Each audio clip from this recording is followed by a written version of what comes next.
about planning your retirement. I request our chairman, Dr. H.V. Shivaram sir, to formally welcome everyone. Good evening, everybody. Thank you, Chandru. You may be telling it is non-academic to us, but people like Sriram, it's very, very academic topic. So for us also, this is a very, very important topic because a lot of our life is spent on learning, maybe up to the age of 40 or so. After that only we start earning something. So then also it is very difficult to save. And when we start off thinking of saving, it's time for us to retire. So it's very important that we plan this early, how to go about it. So that's why this meeting we have organized from the association, a unique program because it gives us a thought process to saving something and also later investing and also how to make the invested money we should not lose and earn more and more. In that way, I am very thankful to Mr. Sriram, who has kindly accepted as a investment consultant and also mutual fund distributor, and Dr. Siddesh, who is our past president and an advisor, and also Dr. Bakodi, who is very, very well versed with all the types of investment.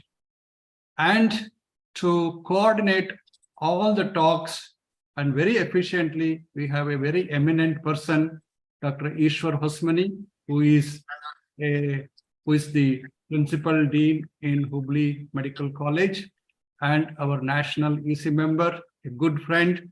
And I am sure with all these eminent people, we have an excellent guide towards retirement planning, investment planning, everything. With these few words, I will hand over to Dr. Ishwar Hosmani to conduct this meeting and also coordinate. Thank you very much. Okay, thank you, Dr. Shivaram sir, for a kind introduction. Respected Chairman, Dr. Shivaram, Treasurer, Dr. Chandru, and Secretary Chandru, and Treasurer Rajshekhar, and all the invited speakers, today's eminent speakers, and members of KCSI, and Chairman-elect Dr. Hebsur. So when Dr. Shivaram asked me to moderate this particular session, in fact, I took it as a surprise because this topic is totally unknown to me. But when Shivaram sir has so much faith on me, then let me do some justice to this topic, and I readily accepted it. So when he asked me to talk on post-retirement plan, I have got a little bit of objections about that. Because we suggest whoever giving talk today, they are still very much active in the practice. So for them, the post-retirement word may not suit, but still I suggested him to give an alternative title for that. It is a plan beyond profession. So I would like to put it as a plan beyond profession, because these are the plans are made when you are in the peak of your professions. These are not the plans made after retirement of our surgical job. So whatever it is, now I will begin with the today's session. The first speaker of today's talk is Mr. Sriram Suranarayanan. So he is very much expert in a mutual fund distribution. He has got a vast experience since last 2.5 decades. He is going to speak on mutual debit fund and corpus building. I hope his talk will be very interesting. I hope it will be immensely beneficial to our audience, particularly our eminent surgeons. So may I request Sriram Suranarayanan sir to go ahead with the talk on mutual and debit fund and corpus building. Sir, your screen now. Yeah, good evening, doctors. I think it will be just coming up, the presentation. I wish to thank Dr. Shivaram for giving me an opportunity to share my thoughts. Since I'm a mutual fund distributor, I don't offer any investment recommendations or financial planning solutions. This is my personal approach to investing, and with regard to investing in what. So we all have to plan for post-active service, and how do you use that corpus after you hang up your boot, so to speak. That's what I am basically covering. Be covering that aspect on how my approach is with regard to using a corpus that we have built and how it will provide us a regular income. That's the purpose of what I am going to cover. And since my exposure is in mutual funds for many years, I kind of use mutual funds as a go-to product because it tends to give us solutions with regard to both safety as well as growth. That's the broad parameter. So what are the areas that I will be covering? If anybody wants to stop and ask me, I would request you to interrupt me in case there's anything that you don't understand, because a lot of it is a little bit technical. I'll try and make it as simplified as possible. So do feel free to interrupt me. I'm broadly taking around 15 to 20 minutes to cover all the slides. What will I be covering? I'll be covering on the debt markets and debt mutual funds. I will also be covering on equity, because equity is a space which tends to give you returns far more than what inflation, it kind of gives you returns greater than inflation. Then how do we put all of this together with regard to using a retirement plan? I might not have time to cover other assets, so I will just broadly stick to the first three. I will also take you through a model which I have developed in trying to say, okay, what is the kind of corpus that you would require post active service?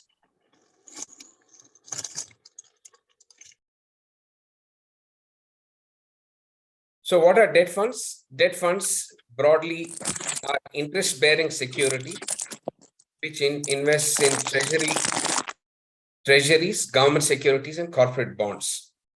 How are they differentiated? It's differentiated with regard to the time horizon. So if it's a long dated, if it's a 30-year bond that you're basically investing, a debt fund would have a nomenclature known as long term. Similarly, if it broadly invests in corporate bonds, that kind of where it invests, you kind of differentiate it with regard to the style of investing. So you have two kinds of debt funds, one based on duration, the other one based on with regard to the kind of investments that it does. How do debt funds basically earn a return? It basically earns a return based on the coupon or the interest rate. Now, say, let's assume that you were to go to Canara Bank and make an FD. What you have effectively done is you have lent money to Canara Bank, for which they give you a fixed deposit receipt as an acknowledgement of it. And the interest rate is what they promise to pay you. Similarly, with regard to debt funds, you would invest into a fund. That fund would say, I have this objective. I will either invest in corporate bonds, I will invest in 30-year government paper.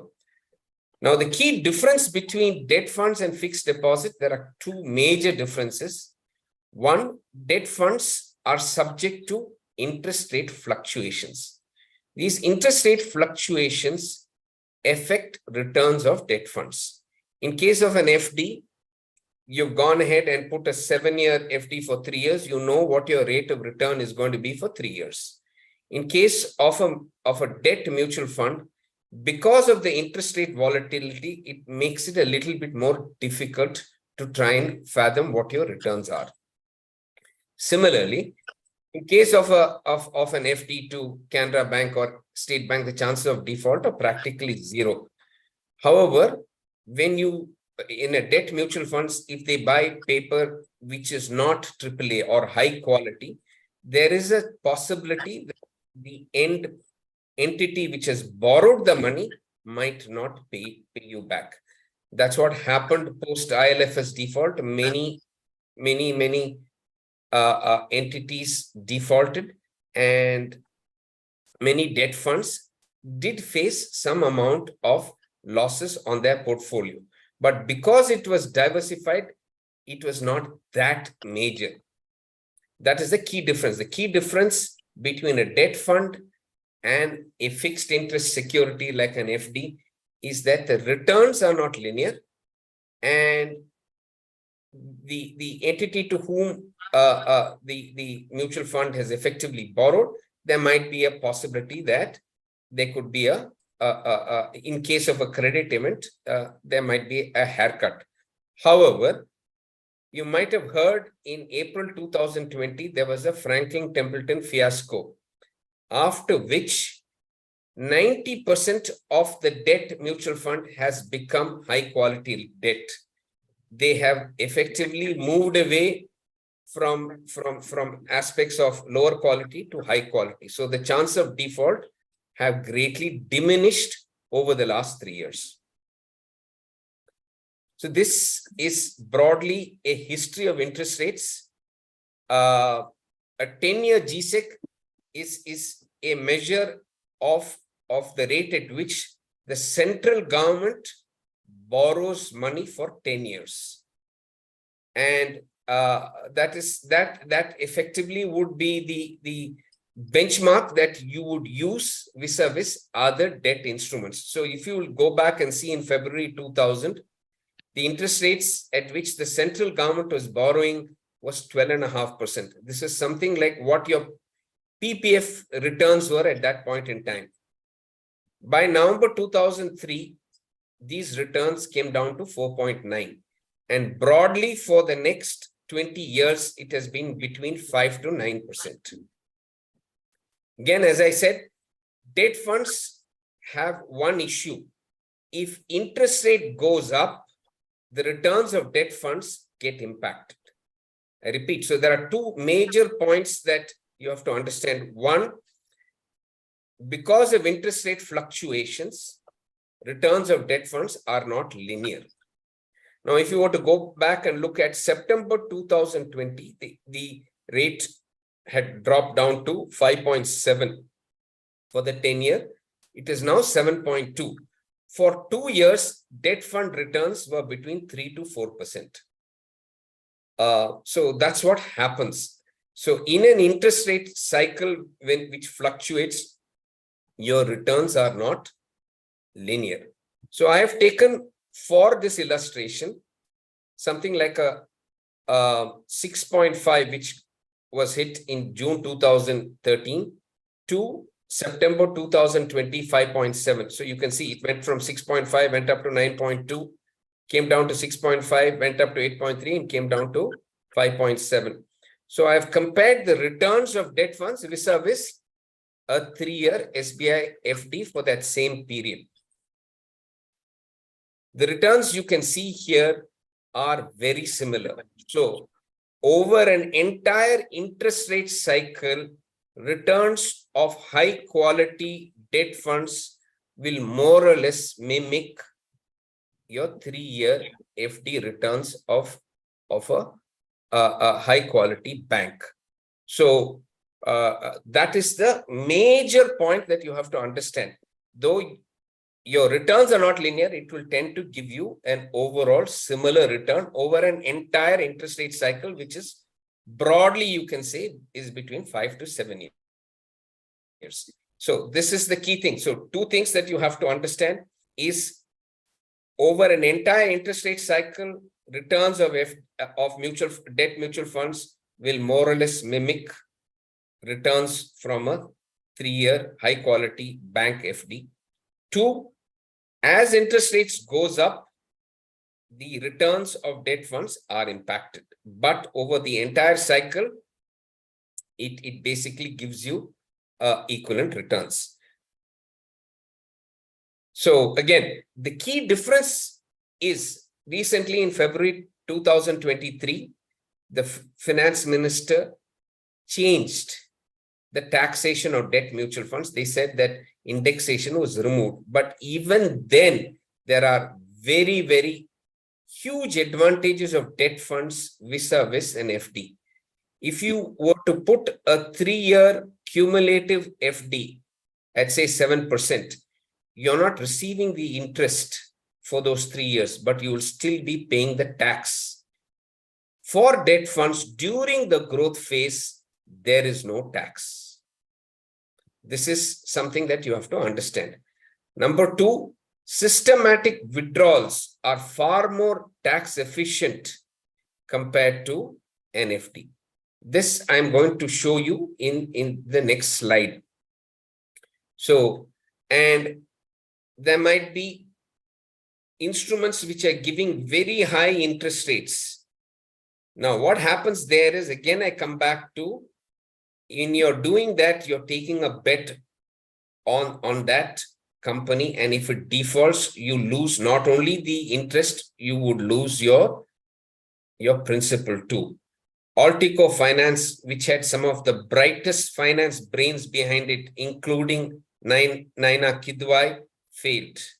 So you have to understand that you shouldn't chase returns from high interest-bearing debt securities. For higher returns, use equity, use debt as a regular inflow. So I'm just showing you, as I said, the time horizon between 2013 to 2020. Your debt fund return gave you 8%. However, the rate of return on a year-to-year basis was not linear. So on a 1 crore investment, you got 5.44% the first year, 9.8, 7.76, 9.27, so on and so forth. But even with 5.4, and let's assume you had an 8% FD, you had to pay 33% tax. So which you got a return of only 5,36,000. With 5,40,000, you had to pay a much lower tax. I will not go into the impact of how this is done because that's a separate session. Broadly, systematic withdrawal has a lower impact of tax, and therefore your net return was 5,30,000. So over an entire 6-year period, you got for a 1 crore investment something like 51 lakhs as a net after tax return. Please remember, both debt fund and 8% FD have given you the same return. However, an 8% FD, you had to pay tax at the highest slab, giving you only 37 lakhs. You had an overall difference of 36% on a post-tax basis. This is with regard to debt funds, on how I use debt funds when people do, say, yeah, I am now going to be post my professional career. You will use debt funds as a regular withdrawal mechanism.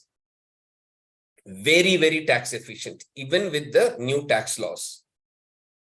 2, but this debt fund cannot beat inflation. These are the benefits. As I said, debt funds give you lower taxation, allow you the benefit of compounding. Linear returns are not possible. So as I said, debt funds cannot beat inflation. So one part of your portfolio has to be invested through equity, which tends to give you a higher return compared, higher inflation adjusted return. However, this asset class also, it cannot give you linear returns. My 20-25 years of experience, and I have found that a simple strategy of a 60-40 portfolio. What is a 60-40 portfolio? 60 is invested into equity mutual funds. What is an equity mutual fund? It invests into stocks. 40% is debt. So this is part of my growth portfolio. Again, you have a debt portfolio, you have a growth portfolio. In your growth portfolio also, you will have equity and debt. And I have done a back test of 5 years starting from 2007 to 2012, 2013 onwards. Within brackets are compounded returns. Outside are cumulative returns. So 107% return would mean a 15.7% compounded return. The Nifty is a combination of the top 50 companies in the country. I have just compared the 60-40 portfolio vis-a-vis Nifty, and you have found that a 60-40 portfolio has generated at least between 6.5 to 7% compounded returns to as high as 15%. Can it be said that in the worst case also you can generate a 7%? That is not true, because if you were to go and look at our history, there have been instances of between 1994 to 2000, where the returns on equity was subpar, as the next slide basically shows. So your 5-year returns in many cases for the Nifty, we didn't have a debt fund at that point in time. We didn't have a 60-40 mutual funds at that point in time for me to make the comparison. So it is possible that I would have to wait greater than 5 to 6 years to generate a 50 to 60% cumulative return or 7 to 8% compounded returns. It's a possibility that is there.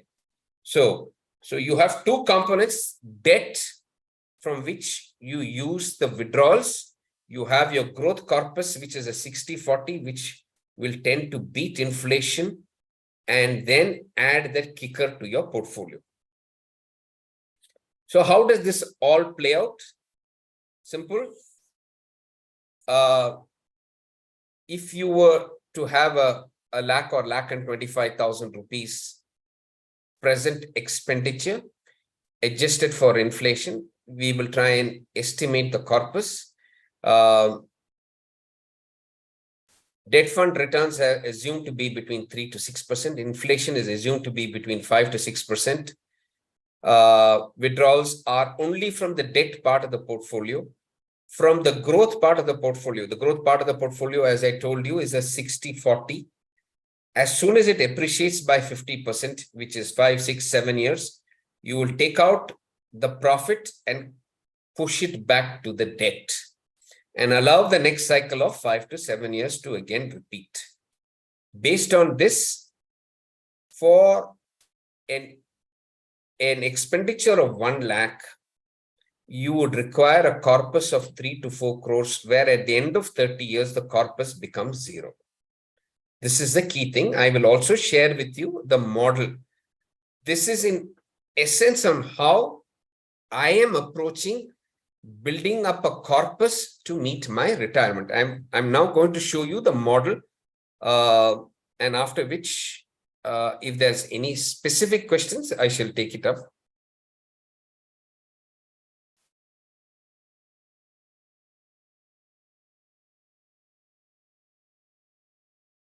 So the model is based on two aspects. You allocate into debt, you allocate into the growth. The growth, as and when it appreciates by 50%, you will continue. And then after it is appreciated by 50%, that increase is shifted back to debt. I have modeled inflation, I have modeled debt fund returns, I have modeled growth fund returns, I have added tax, everything. Based on which, if you will see, for a 3 crore corpus with an expenditure of 1.25 lakhs per month, is what I have done for 30 years. You will find that by the 26th year, you're out of money. So a corpus of 3 crores with an expenditure of 1.25 lakhs, you're out of money by the 26th year. And by the 22nd year, the debt fund is out of money. So this is broadly a quick synopsis of how I basically approach retirement and how I use mainly mutual funds to take care of my needs. And you can have other assets. Since there is no time, I will stop here. And for the questions, I think after the other speakers have presented, I shall take questions. Thank you.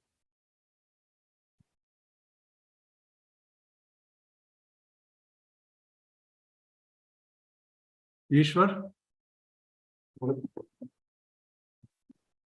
Ishwar, Ishwar, you have to unmute. unmute.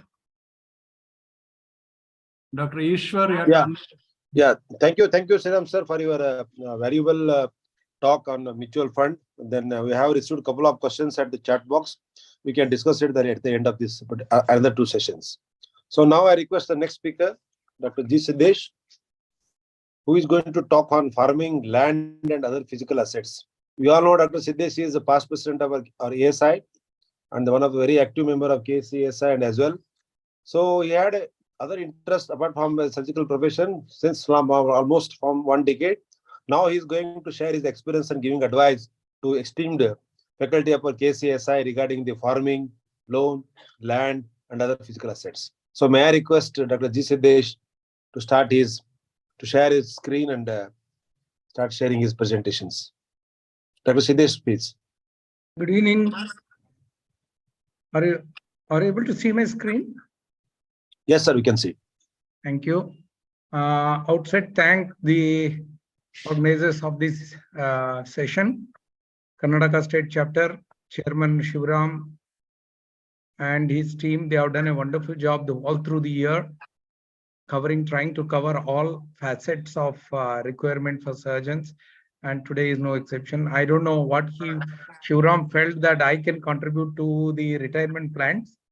But as the convener, my friend Ishwar has put it, my points would not be so specific as been put forward by our expert panelist, Sriram. He has done a wonderful job.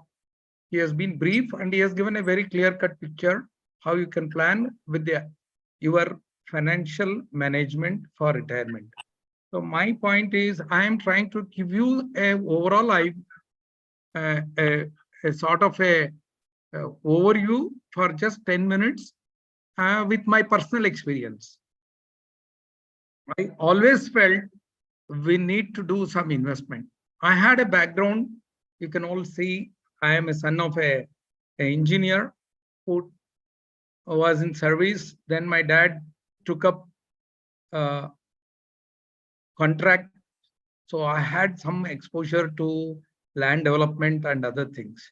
So this background made me feel I am a better person compared to others in my profession to do some asset management in the form of physical assets and land development. So if you ask me, I have done a chitrana of everything about physical assets. I will tell you, if you will be really surprised. I don't know how many of you are aware. I have done development of commercial properties. I have done development from taking agricultural land, getting conversion to farm layouts. Of course, sometimes with the JVs, and I have done land converted to flats, again with the involvement of JVs. And we have rental properties of commercial, which is going on, of course, in joint venture.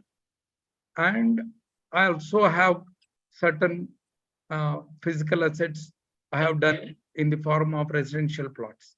So why this? I will just go briefly. Again, going back to certain basic points, which my convener pointed out, do surgeons ever retire? Well, I have seen surgeons who have continued to operate till the age of 80. I don't know how many of us really would love to do that.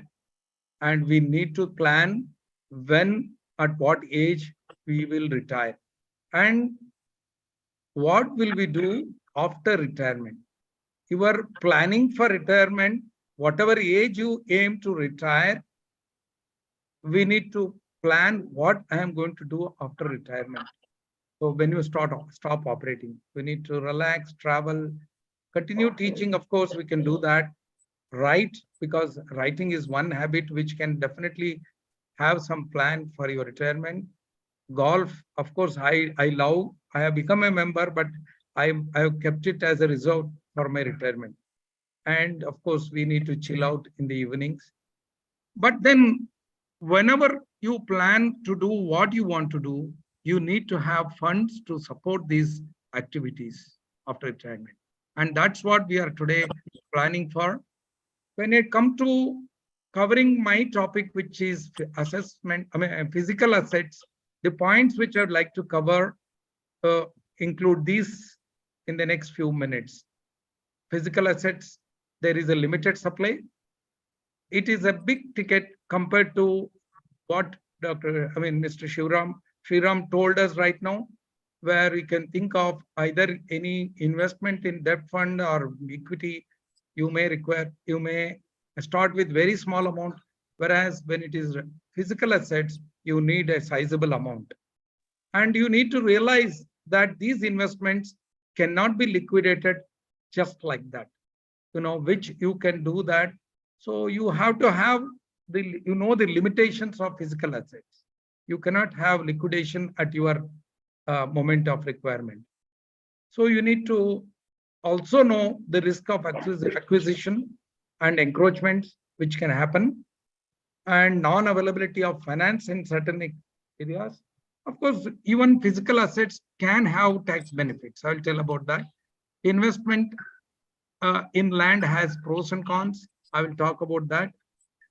Things to know before you land, and then certain frequently asked questions. So let us see what I said. The physical assets, we have limited supply because there is limited supply, in a ever-growing needs. The land is not increasing. The land is always a fixed thing, but there are more people who want to have these land assets. So naturally, it has a limited supply. The demand is always been on a rise. I think all of you know about it. There is this continuous demand, increasing demand ensures price stability compared to what Shriram was telling about debt funds, where there is always a chance for variation. Whereas you see that real estate or your physical assets, they keep growing, but they may not grow in the same progression all the time. It's not as volatile like other equities, other investments. I told you it requires bigger amount for initial investment. Those who want to have smaller should think of other options. Investment in land is, as I told earlier, is not liquid. It cannot be treated like a cash in your bank or your fixed deposits. And here I would like to say, even the fixed deposit, what has been mentioned by Mr. Shriram was that 3-year period, if you in advance keep it your fund in for fixed deposit, it can assure you a fixed income. Whereas if you withdraw it earlier, they give at least 1% less than what you have been promised. So there is even in fixed deposit, there is an issue with liquidity. In some cases, the time taken to resell these properties, what you have may take even years, because you have certain amount in your mind that you got I need to get this much of money on sale. To reach that target, you may have to wait for years before you get that liquidity. But that point may really defeat the whole purpose of your investment. When you don't get money back at the point of time when you want it, so what is the purpose of investing? And then you need to know the risks which are involved in physical asset. Includes illegal encroachments. Again, this is very much common in a modern day era because of the land sharks. They know how to encroach upon those lands which are not being secured properly. So we need to be aware of that and secure your property. And legal issues can occur even after many years. This is in my experience also. This can happen because laws can keep changing. The law of enabling the female child equal right happened recently, but they told it can be applied retrospectively. So that has led to, throughout the country, lakhs and lakhs of litigations which has involved property rights. So you need to be aware of this when you do the physical property ownership. The auxiliary expenses can sometimes overweigh, especially, so not the auxiliary, it's legal expenses. That's what I want to say. Can to protect these rights and then fight these legal issues can really be very, very costly. So, which may outweigh the appreciation what your land has got at that moment. risk of land being taken over by the government by certain laws, road widening, and then for public purposes, you cannot refuse. So only you can think about getting some compensation, and this compensation may not really be very satisfactory as to your expectation. So we need to know about these things when you have physical assets. Non-availability of finance. No bank will give money to buy a land, urban or I don't know, agricultural land, but you can get a finance up to 80% when you involve construction. But you know, when you involve construction, to returns on that land, you need to plan it well. Today, my standard saying is that progressive entrepreneurship, if you are planning to build a structure in a land, is impossible without breaking the law. The reason is, I have found all the commercial establishments which we have built up, we need to violate the norms of building laws. Otherwise, you cannot get the correct appreciation what you aim to get out of this. So progressive entrepreneurship, the laws are very stringent as far as the construction is concerned. The rentals what we get otherwise would be very meager. They don't meet up even to the extent of what has been projected even in the debt funds. In fact, one can get a benefit of up to 1.5 lakhs for the interest what you pay. This is when you build a housing loan, when you build a home. So this can be a incentive for those who plan to construct home. You need to look into these tax exemptions when you plan building or your physical assets. No such provision exists if the money borrowed for investing in land, there is no such this one. So ultimately, when I want to say the pros and cons, if we put up as an equation, you see there is a limited supply, land appreciates quick than any other type of property. This is a definite positive thing. No gap between purchase and possession, but there is very minimal cost for maintenance, except for those when you have got a commercial building, then the taxation may vary depending on where you are got your property. The contrary to that, it's a big investment at the beginning itself. It may have risks, which I have enumerated earlier. Banks don't provide loans to buy lands, and tax benefit, which I already mentioned. Land development, I just want to say, if you are involved in land development, which I told you, I have done it few. Land of, if you want to develop residential development of the plot which you have purchased, you need to look into the law of permissions. And then today, RERA restrictions have been very, very stringent. You need to go through all of them before you can think of selling these developed land. So we need to go through all these land, understand the present laws.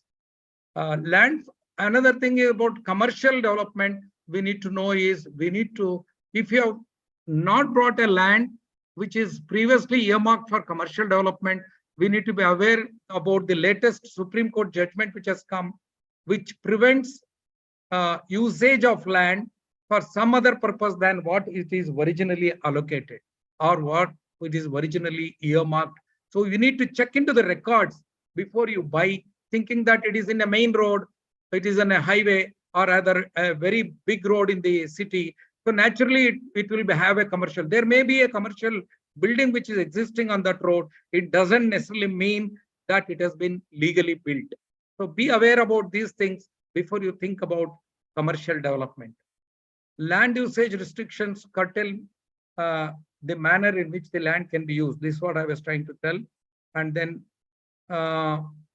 property tax obligations vary depending on the place where your property stays. You need to check on that.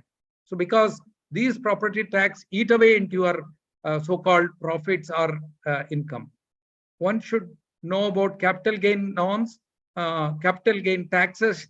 They vary again and it depends upon whether it is a short-term gain tax or long-term. We need to calculate, because that also takes away quite a sizable amount of your income. Just last few words about the farmland. I have been involved even in development of farmlands. I have off late for the last 6 years or so. I have got a passion. It just has got advantage of not only providing you income, but also connects you with nature. Can be a great place to relax. Imagine you have a good farmhouse, can be a very great idea, but it needs a lot of efforts to maintain, which it comes along with it. Can be a constant source of income. Short-term income from farmland can be in the form of farm produce. It can be whatever you can grow out of that. And for the long term, I suggest you go for plantation, which has got very least headache. But only thing is you can get, even if the earliest harvest of plantation, you need to wait for a 15-year time, 10-year. So these are some of the farm producers. And certain frequently asked questions, I would like to say, is it better to buy a land or a house for investment? It's always land if you're looking at not only at appreciation, but also because it is devoid of maintenance cost and other depreciation which is associated with a house or any building which you want to own. Does land ever lose its value? Absolutely no. But the gain what it occurs may vary depending on the market fluctuation demand. Some practical issues, legal issues can come up even after many years. Taxation rules can keep changing. Absentee lordship, I think this is one thing I would like to warn. If you are not in constant supervision of the physical properties, it may even lead to a loss of the property. Be aware of this. In general, I just wanted to say some advice as doctors or as surgeons. If you want to become an entrepreneur, to either invest in physical assets or in any other form of assets. Doctors' general feeling among the public is that when you do a business with any person, they tend to look at you as you are a bad person. As far as, your business knowledge is bad, you can be easily fooled. These are common knowledge among people who you may like to do business with. So be aware of these things. But they know only how to take care of patients. They don't know how to take care of their money. So, but this is not true in my sense. Clinical judgment is same as for business. We learn from our mistakes and by our experience. Learning from experience is clinical judgment. We know our clinical science also is something which can be a guide for you in your entrepreneurship. Every successful businessman has had his bad days. You need to know about that. But we are the best person to understand, to learn from those mistakes. Entrepreneurship is about research and experiment, and every day it's an affair for us as a doctor. So a tip to become an entrepreneur is just do it. At 10 to 15 years of expensive education, setting up a big practice doesn't mean it will lead to a lot of good income. So that's why I say we need to start thinking the other dimension. You need not study business management to do this. You can just start doing it. That is my recommendation. Try the change. Try it today. Thank you very much for this opportunity. I am there available for any queries. Thank you.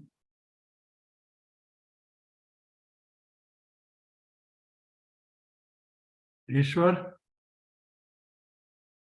Unmute Ishwar.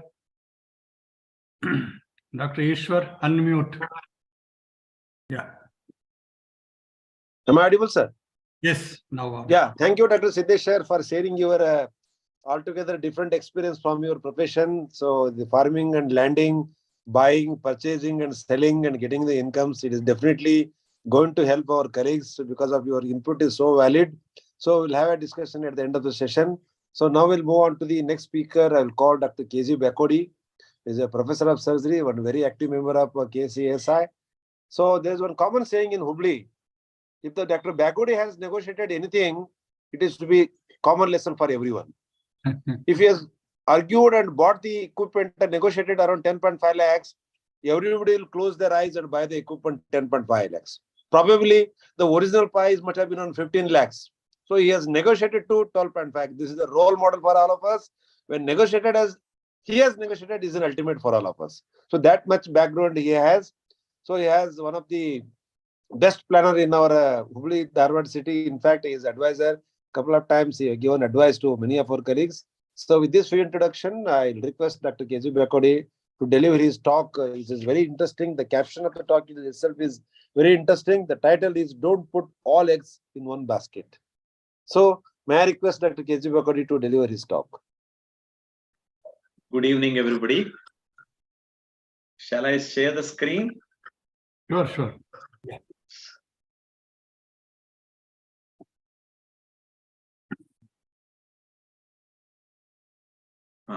At the outset, I would like to thank the KCSI branch to arrange such a wonderful webinar. I really unnecessarily Ishwar has bloated me. I'm not so much. I'm a simple man with little experience, only from my failures and seeing others fail. Life is too short to learn from our own mistakes. So we should learn from other mistakes. So you have to just interact, and before you go any act, just study that. That's my simple advice.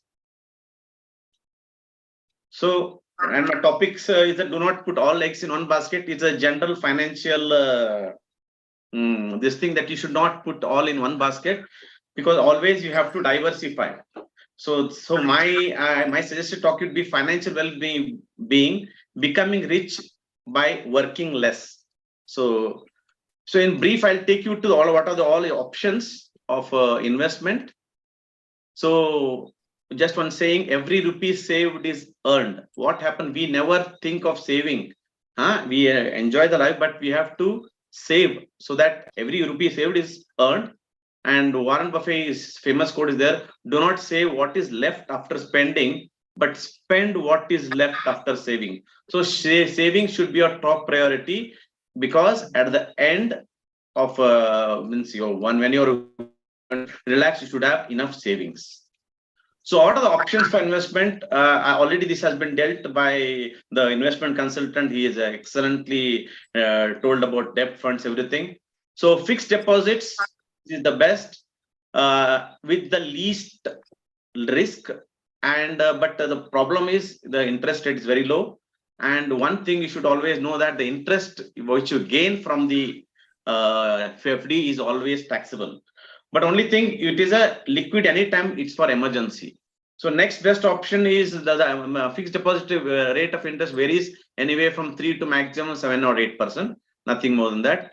And the next is NSE. It is a tax benefit under Section 80D. So interest as of now, it is around 7 to 7.1%, 7.7. Kisan Vikas Patra, again, it's similar, lock-in period of 6.9%.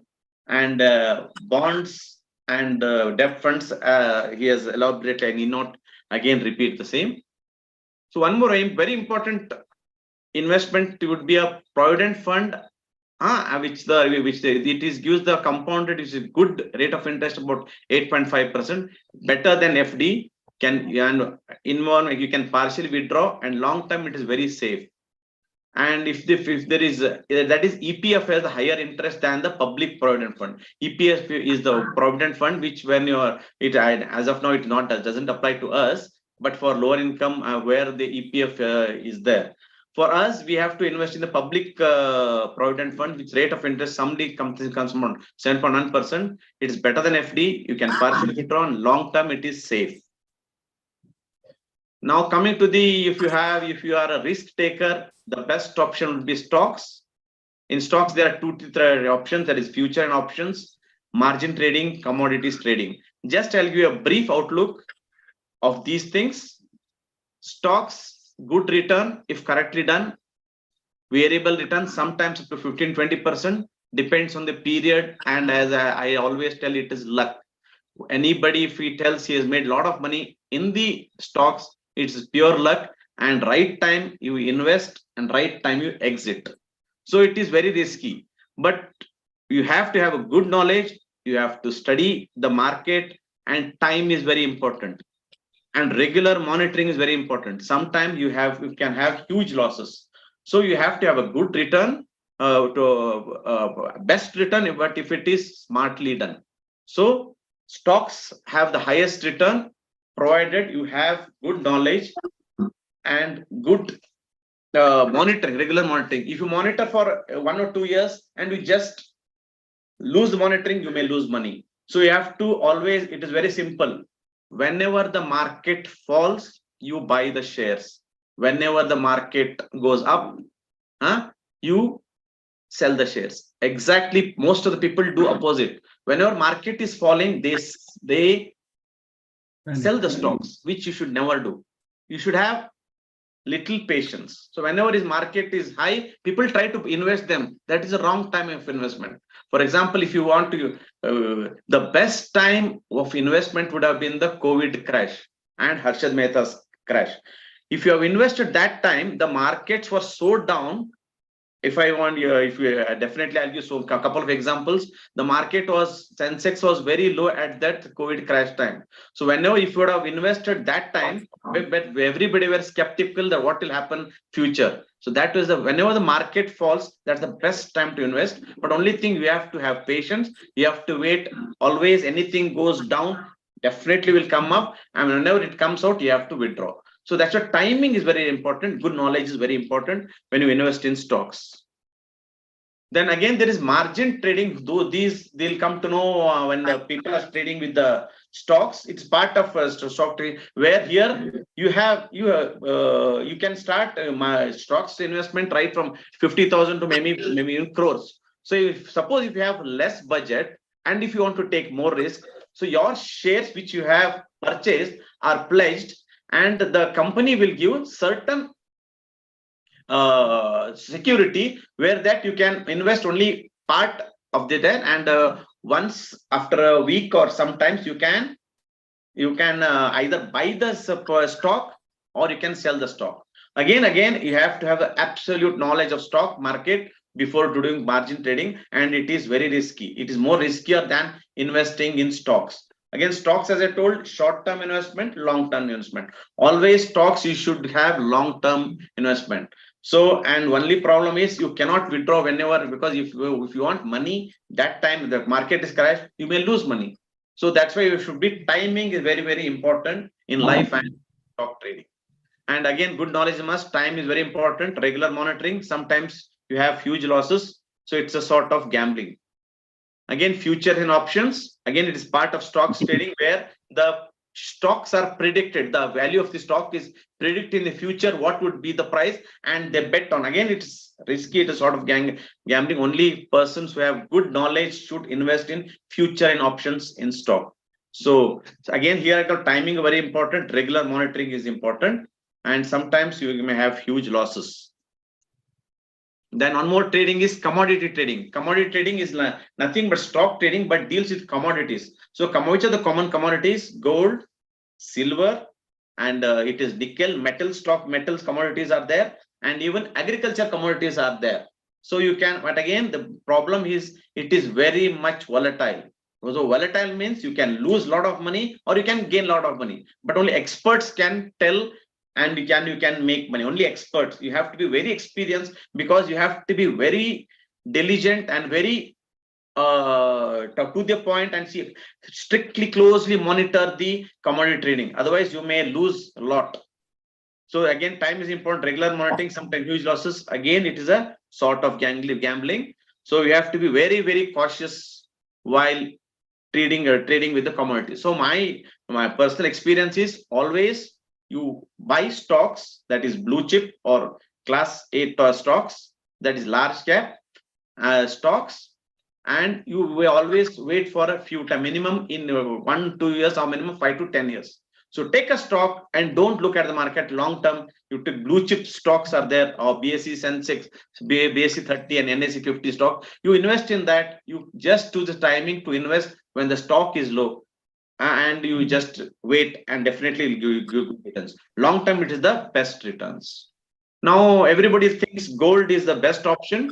Again, there are the points where you have to be very careful while taking gold investment. Suppose if you buy ornaments, there is lot of making charges, wastage, and less resale value for ornaments. Again, GST is there, and always any jewelry, it is always old fashioned always. So you have to be very, very careful, because if you will be losing lot of money if you invest in ornaments. So always ornaments only, you should have few. If at all you want to invest, you should invest in solid gold. Again, solid gold, you have to be careful, because the coins, they tell no, it is pure sign again, but they charge 5% of making charge. Even 10 gram, again 5% making charge. 100 grams biscuits are there it is 3% making charge. So only thing you have to, if it is buy in large quantity, solid bars and blocks, which has the least making charge, because the gold, the again price varies. Again, nowadays, after income tax, everything, GST, everything, again they are putting GST. So you have to be, the appreciation is not as much compared to others. So you have to be careful. So if at all you don't want to invest in physical, there are other options like ETF gold funds, digital gold, mutual funds, and now best is sovereign gold bonds. That is the introduced by the nationalized banks and government, and they are the best. But only problem is there is little locking period, and here there is no GSTs. They're very minimal GST, no wastage, no making charge. If at all if you want to invest in the digital gold. Don't invest in physical gold. Then options for real estate. I think Siddesh sir has told all his experiences. And if you think your real estate long term, it is the best investment, because as Siddesh sir has told, the land will never lose its value, but only there are so many problems. Again, it is not liquid. Whenever you want to sell, you may not get the buyers, or sometimes if there is distress selling, you have to sell at a very low price.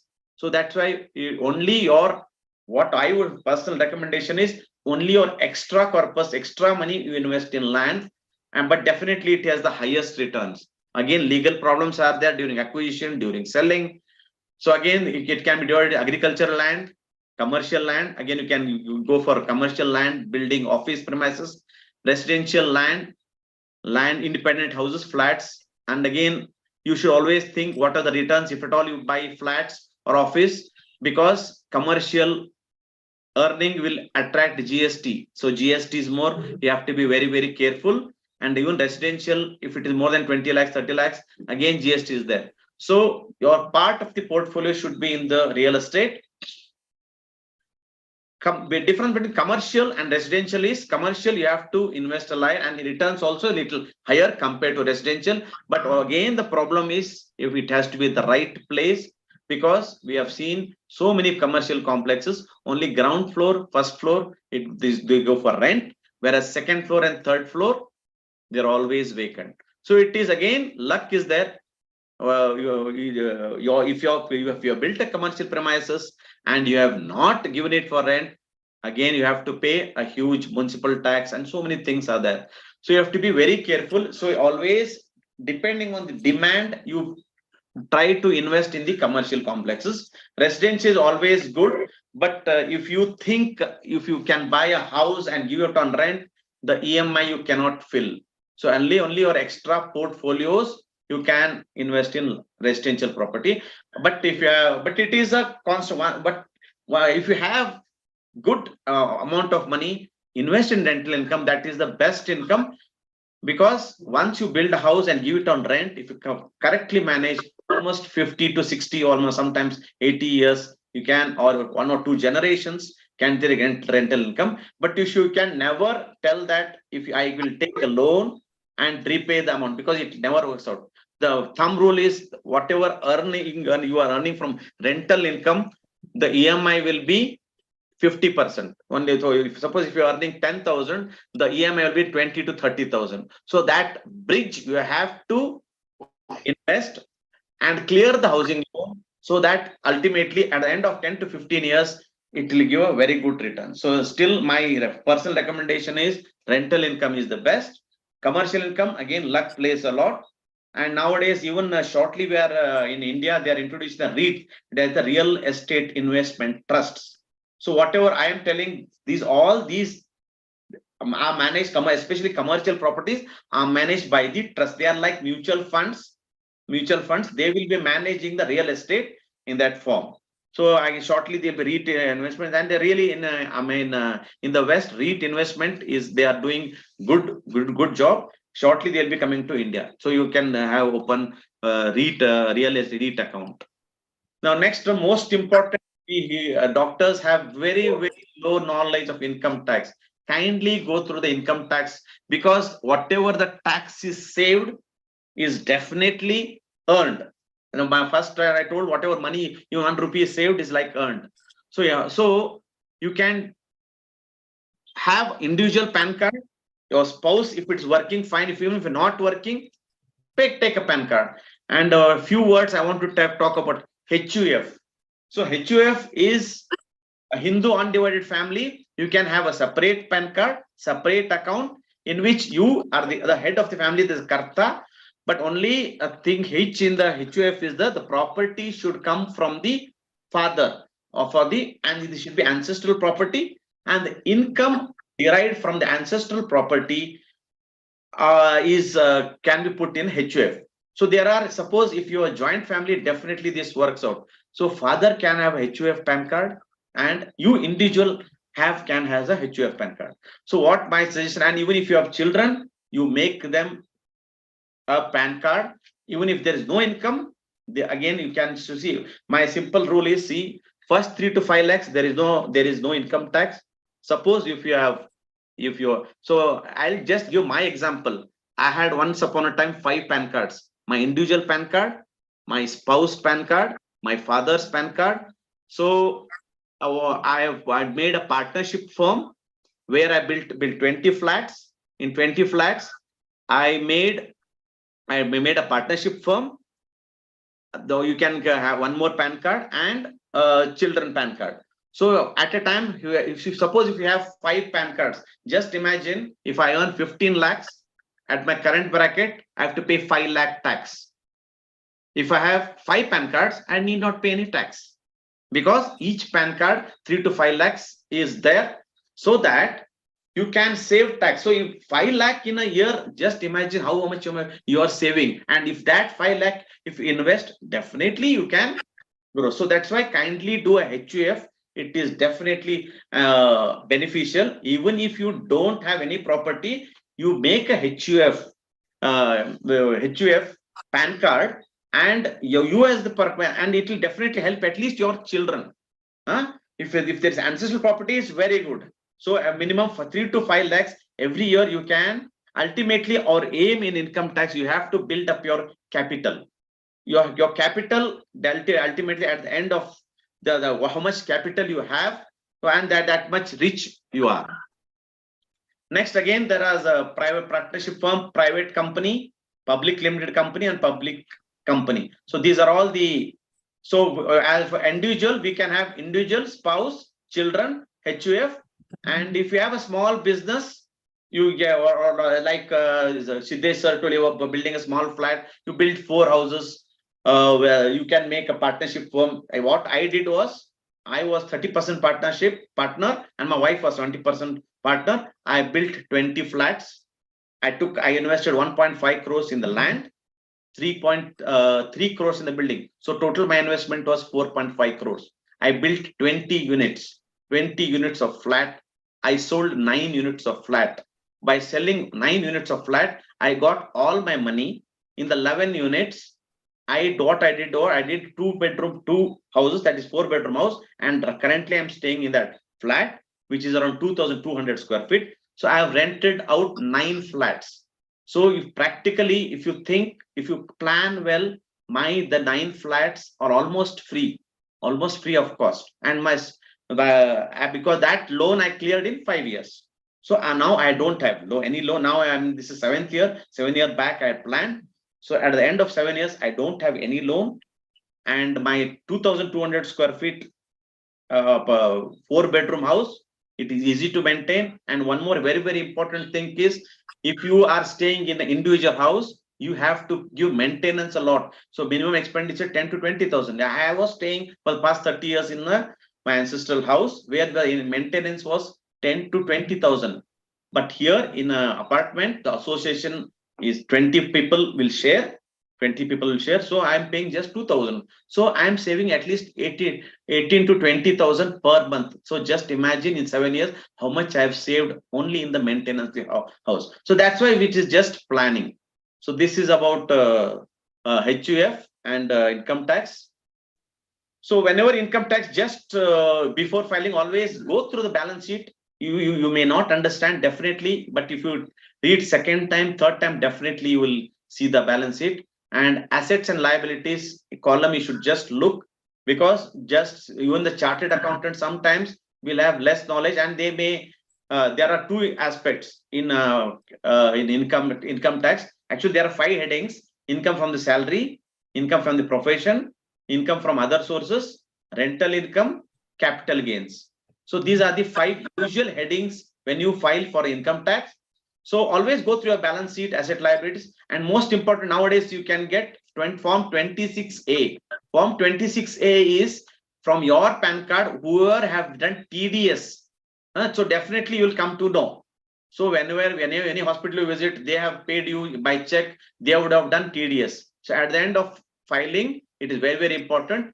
So you will get the end of the year, you'll get, just collect Form 26. It can be downloaded from the IT website. So you'll come to know what all, from where you have done your TDS has been done. Accordingly, you should. So just go through your Form 26A. Just read these documents. First year you may not understand anything, but every year make it a habit of going through your balance sheet, assets, liabilities, Form 26, definitely. And you just inquire and discuss with your friends. Definitely you learn a lot of knowledge from this Form 26A, balance sheet, asset, liabilities. And one more thing, now there is AIS form is there, you can download from the website, where whatever financial transaction you have done in the financial, every detail is caught in the AIS form. So definitely you please, my suggestion is, please go through this. Definitely you'll be saving. Regarding salary, not much can be done, only standard deduction of 50,000. Otherwise, after that, depending on the bracket, you have to pay salary. Now coming to the profession, which we are profession, that is always you should see for income and expenditure. So there are sometimes you have so many incomes, but there are no expenditure. So normally, if you give whatever you have expended, done expenditure to the chartered accountant, what they will do is they will just put that. So that's why always calculate how much expenditure, how much the income. So normally income expenditure should be 30 to 40%, or not more than 50%. So if it is more than 50%, again there will be chances of survey, raid and all. So for that you should be very every voucher you should have. So just see that expenditure will be. Now I've seen most of the IT returns of doctors, because even I have studied other IT returns, the income expenditure is only 10 to 20%. So there are so many lacunae, so many expenditure you can put. So it's like that. For example, you can suppose you have 1 car, 2 car, depreciation you can claim, and you can hire for 2 drivers, and you can give assistant fees, and all whatever you expend through in hotels, that can be a meeting expenditure. So that's why what I always carry my credit card, because there will be no point in maintaining the receipts. So all the credit card expenditure I show as a meeting expenditure. So meeting expenditure, assistant fees, and any legal fees, then the insurance. So you pay for this professional indemnity, that also comes in the expenditure.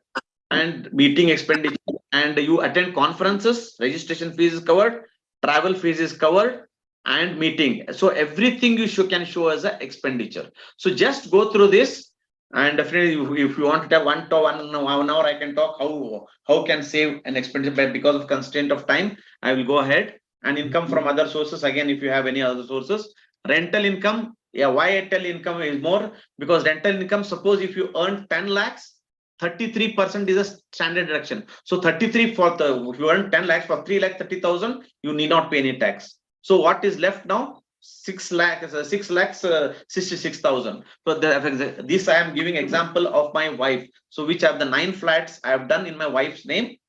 So she is owner of the 9 flats, and she roughly her income is around 10 lakhs. So in that, the straight away we deduct 33%. So that is, and 60. So her income is 6.6 lakhs. So if you invest in other sections, ATG and all, so ultimately your income will be less than 5%, 5 lakhs. So I have paid only 1,000 tax from my wife just by making this 9 flats in her name. Suppose if I would have made all the 9 flats in my name, I would have paid 3.5 lakh tax. But just I shifted that in my wife's name, so I'm paying only 1,000 tax. Similarly, in HUF, I had ancestral property. I had made many houses. The whole in 15 years, I cleared the loan. So there I made 10 houses. All my income goes in the HUF account. So I have not paid any tax. So it is legally you should, only thing you should plan. Once you plan, definitely you can make. And regarding capital gains, again, whenever you buy any, again, the capital gains, there are 2-3 options: agriculture income, agriculture land, and your flats or house, anything commercial or rental. So capital gains, again, there are short-term capital gains, long-term capital gains. So this also you have to consider. So whenever you do any financial transaction, any capital asset, there will be capital gains. Even nowadays, even shares also, they all come in short capital and lot capital gains. So again, that has to be separately filed. But again, ultimately, whatever the gains, again, for example, it's ancestral property, like to be 50-year-old.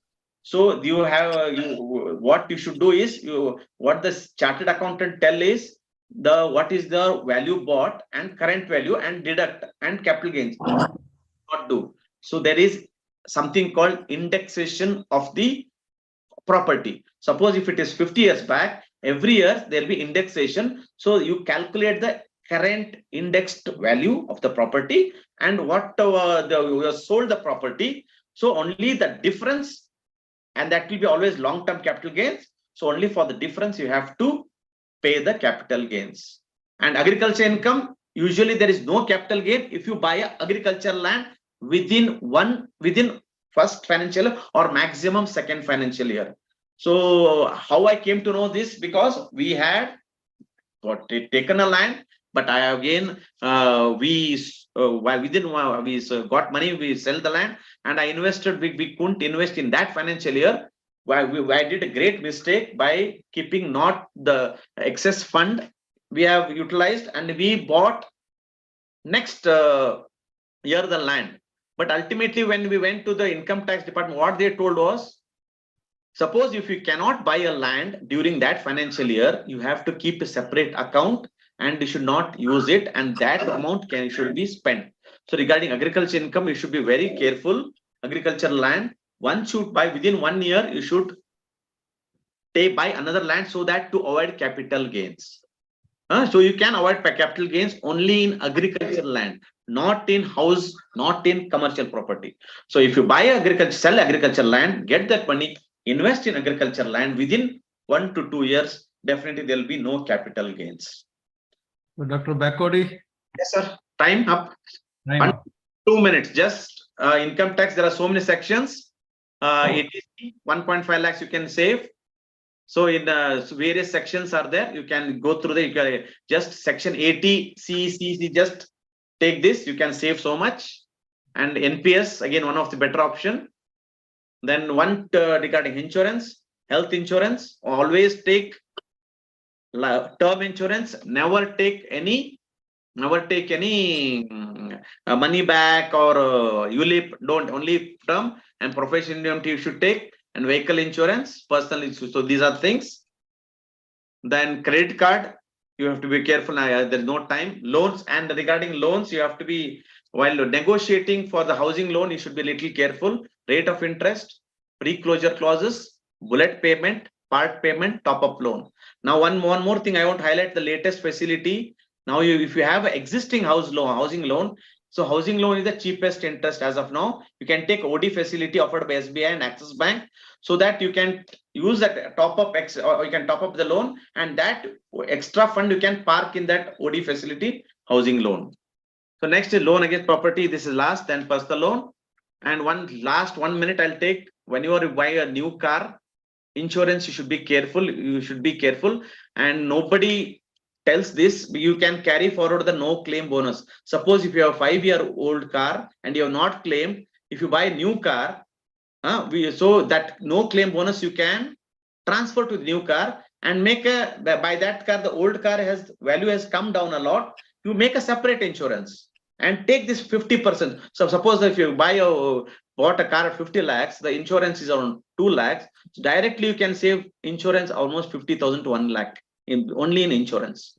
So again, tax benefit, the expenditure incurred on the tax, again, it is benefited, interest paid on car on expenditure, and car, as you all know, it is 15% depreciation. So again, last but not the least, always the will you should form. It is the most important document nowadays. Will must be registered or probated in civil court. So all must understand that no person in turn, we are all mortals. So many advantages. It will help your loved ones from legal hassles, smooth transition properties as per will. Otherwise, there'll be the loved ones who are there. They have to form a legal battle. Thank you very much. Sorry, I have taken excess time. And you can contact me anytime regarding any financial matter. Definitely, whatever little knowledge I have, I'll guide you. Thank you very much. Thank you, Dr. Bakodi, for your lucid talk on investment and planning, tax saving, and other things. By the end of this talk, many of our professional colleagues have become your great fan. So probably they may ask. Standing ovation. Thank you, sir. Thank you. Some suggestions, like as Dr. Rajgopal Shanai has already become your fan. He may have a lot of questions and queries. Anytime, and then sir. advices also. So Anytime. excellent talk it is. Definitely. So there are a couple of questions from the different colleagues. Yes, so, sir. Sir, can I put one or two couple of questions from which are there in the chat box? Sure. All the three people. One of the few questions to Mr. Sriram. So as asked by Dr. Ravi Shankar, why do you invest anyone in a debt fund? I think that was already answered by Sriram. Okay. Is it better ULIP versus equity mutual funds, as Dr. Abdul has put it? Yeah, so ULIP is not a very efficient method of generating an income because of higher charges. So if you're looking at when you're looking at equity, it's preferable that you use equity mutual funds instead of a ULIP. ULIP actually your time horizon has to be at least 15 to 20 years to get a return. So an equity mutual fund is far superior to a ULIP in the short to medium term. Okay, thank you, Sriram. And then as Dr. Sriram has asked, whether retirement is 60 or 65. So in my model, which I have taken it as it's so flexible that you can say that I'm going to retire after 10 years, 15 years. I didn't have too much of time to present the model, but so here I have just said 30 years from today. If you're retired today, how much will a 3 or 4 crore corpus last you for 30 years from today? Right. Okay. There are one questions to Dr. Siddesh regarding the farm land and what is the income for that? Dr. Dayanand has asked this question. Yeah, I think we all are aware. I missed that in my talk. The agricultural income is totally tax exempted. So that is another advantage. What Baikadi is trying to say about switching your income to other accounts to show your returns, you can save tax. Similarly, your incomes can be switched if you properly maintain your accounts. For that, the income tax department will insist you on saving the receipts on which even today, of course, to a certain extent, they may allow you cash receipts to be taken as agricultural income, but they prefer you should have, because you are looking at higher income out of farmland. unit, like I sold about 16 tons of rice other day of my harvest. So I requested him to simply transfer the money on my account. So, and I always maintain a separate account for that. And another advantage is if you have converted that agricultural income into your HUF account, there will be a totally added advantage, which Bicody has already told. That's what I'm doing at present. All my agricultural income gets reflected there. So all that account, whatever I return, is totally exempted. But otherwise, what happens if you are doing the income, it can be cumulated to your personal income, but that portion is exempted from tax, but it will be added to your existing income. But still, you have an advantage there as well. But you need to be careful in filing that returns. So maintain a separate account and show your income and expenditure there as well. And I have another couple of things which I don't know whether, I'm sure you are not recording this, I suppose. Are you? Then I can tell you, because your Bicody told a couple of things which cannot go on to the records. But I am going to share the biggest thing about farmland is handling your other component of your income. You know what I am talking about. So when I bought my first land, agricultural land in 2016, there were of course restrictions. Everybody could not have bought the land unless you have a forefathers are agriculturists. My forefathers were agriculturists anyway, so I had no problem. But at the same time, you need to have, you know, the guy insisted I will register at only the guideline value. So I told, I'm a doctor, I don't have another source. But then when he insisted, I had to raise some loans and then in the other form and then do it. And God forbid you take it from me. It happened to be within a month of registration, there was a demonetization. You can see what happened then. So God is always there to help you, but things can happen. So what I'm trying to say, there is other component of advantage when you buy farmland or even real estate. To a certain extent, we need to keep that as an option.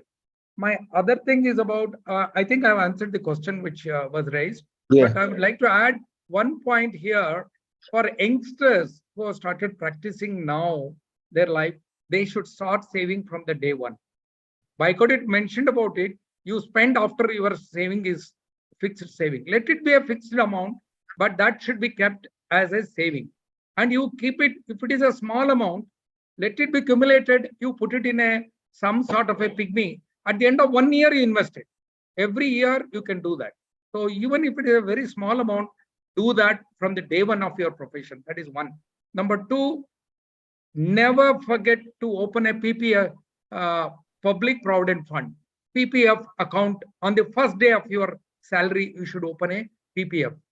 And both, if your husband and wife are both earning, start from the day one. Because you know what is PPF. It has got an end at the end of 15 years. The amount which is there is totally exempted. So remember this. PPF is a wonderful thing. On a long run, start the account early as possible. So these are two advices which I would like to give. And I will tell you one more thing. Bicody has given a lot of insights about his way of handling things. I bought a farmland, I mean, just agricultural land outskirts, nearly about 10 kilometers from my house.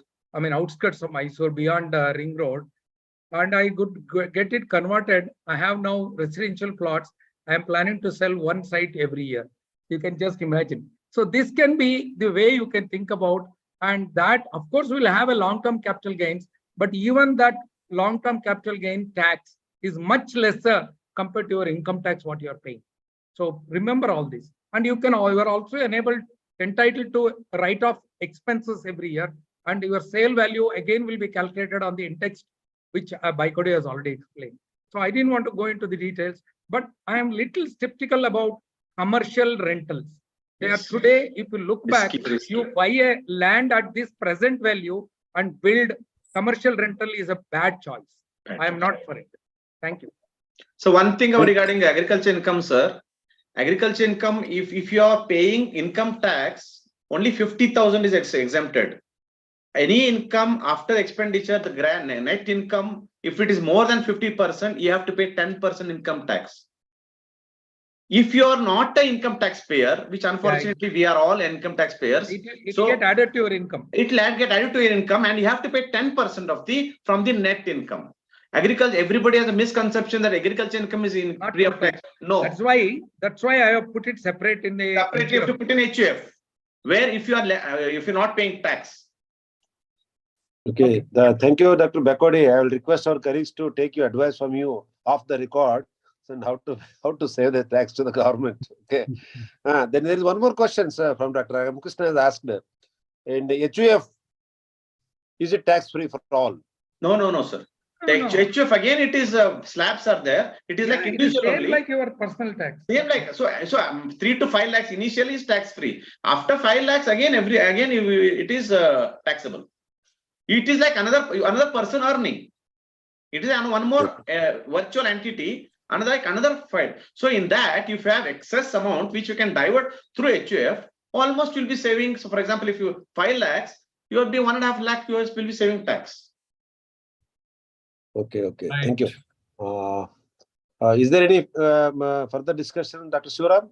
I think we can close. My last, if you permit me, see, I will tell you the reason is what actually Bakode, I thought what we wanted to convey is try to have a balanced savings in all components. Don't put everything into one part of have mutual fund, have little debt fund, have a FD also to certain extent. Emergency. Which income out of that FD you can keep reinvesting in other things. Keep an option, and real estate is the best thing for your long term. Is the best thing for your long term. I will prove it. Nothing else will match, but it has got headache. You need to manage the legalities, and you may require some help. But I have put it in a nutshell how you can go through it. No, but you have to be aware of the risk. With all that, still it is worth. The best. One thing, Dr. Then last thing about the Bakode, once ಅವರ ಹುಬ್ಳಿನಲ್ಲಿ ಒಂದು ಬ್ಯಾಂಕಿಗೆ ಹೋಗಿದ್ರಂತೆ manager ಕಡೆ information ತಗೊಳ್ಳಿಕ್ಕೆ ಇವ್ರ knowledge ಕೇಳ್ಬಿಟ್ಟು ಅವ್ರ ದಂಗಾಗಿ sir ನಾನು ನಿಮ್ ಕಡೆನೇ ಅಡ್ವಾನ್ಸ್ ತಗೊಳಕ್ ಡೈಲಿ ಬರ್ತೀನಿ ಅಂತ ಹೇಳಿದೆ. That was his knowledge. He's gained in this sort of investment planning, buying, selling, and all these things. Then we have heard all good talks from from Sriram, Dr. Siddesh, and Dr. Bakode. Definitely, it is a good lessons for those who are beginners who want to invest, and those who are already old. They can further plan their savings and other things so that they can have a fruitful to their family and all this. So I thank the chairman and secretary for giving me to moderate this particular session. Once again, I thank all the speakers for their excellent talk. Thank you very much, sir. Thank you. Good, sir. Excellent session. Excellent. Congratulations. Dr. Siddesh, I just wanted to tell one thing. When you are using the fixed assets in investment, like all the farmland and the property, everything, it's better to involve your children. If they are not interested, it is very, very big, becomes a very big responsibility. Yeah. So they have to be interested. Do everything within your capacities and to your limitations. Don't expect your kids to take over and run it as the way you are doing it. If you don't pass on the burden, it should be an enjoyable thing to them. Do everything what you can enjoy, and you should limit it at the end of it. May I just interject here, sir? Yes. Yeah. So in my case, my clients are predominantly from the IT field, and I have broadly found that most clients' kids effectively migrate out of India. And then the property management of property will become such a big headache. So that is something that I keep telling people. Yes, property might give you fantastic returns, but if a person takes a US citizenship, he is taxed not only on his US income, he is taxed on world income, and it becomes a real headache per se. So these are few things that you have to keep in mind for especially senior doctors who have kids here, fantastic, but who don't have kids here. It's method to try and consolidate your holdings so that it becomes simpler and easier to manage. That's my only. Absolutely very valid point, Shivram. If you give me 1 minute more, I want to sell one example. Staying in India only, my colleague who had a property in Davangere, he could not supervise that. I told you one warning sign about absentee lordship. Somebody created a faltu record and sold it. After it was sold to the third person, not the first person, the third person, they came to know about it and they have gone through a hell of a lot of. So absentee lordship is not permissible if you want to enjoy real estate. It is not. Thank you. Dr. Just now, Rajgopal Shane has put it, some people are so busy in investment, they stop enjoying their life. So at the same time, we have to take a call that I have got enough examples. So they are so busy in it, saving and investing and other things, looking at how That they is lead their life. That is why farming is pathetic. gets Pathetic. you both. You can enjoy. So you somehow, can stay, if you nature invest connect. at the same time, it is for the future. But as well as we have to see that our life also goes in very smoothly. We should also enjoy it. Very So good. it's not for the only Very for the good future message. generation. Very good It message. should be for ourselves also. Correct. Excellent, Ishwar.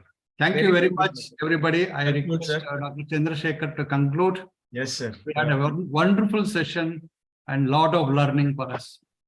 Sir, behalf of KCSI, I would like to thank the today's speakers, Dr. G. Sidesh sir, Baikodi sir, and Dr. Mr. Shivram, for an excellent information on how to invest, how to save for your future.